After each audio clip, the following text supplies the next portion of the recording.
Welcome to Chillin' 101. We hope this video helps. In this video, I will show how to make peanut butter granola bars. First, gather your ingredients. You'll need 1 1/2 cups of rolled oats, 1/2 cup of creamy peanut butter, and 1/3 cup of honey or maple syrup. Don't forget a touch of vanilla extract and a pinch of salt to enhance the flavors. For a delightful addition, include 1/4 cup of chocolate chips.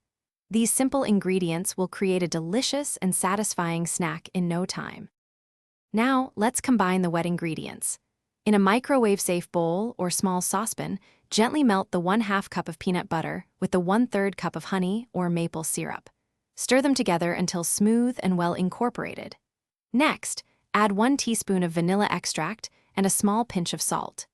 This step creates the sticky binder that holds your granola bars together, ensuring they are perfectly chewy and flavorful.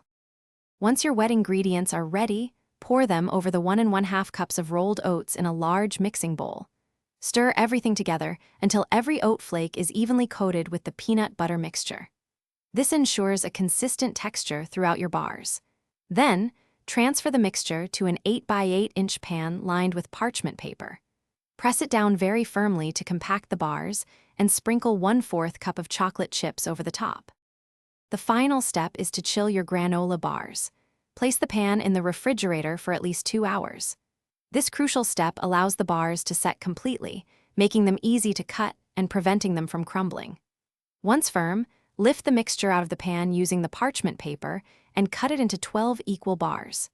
Store these delicious, homemade peanut butter granola bars in an airtight container at room temperature for up to 1 week, or in the fridge for longer.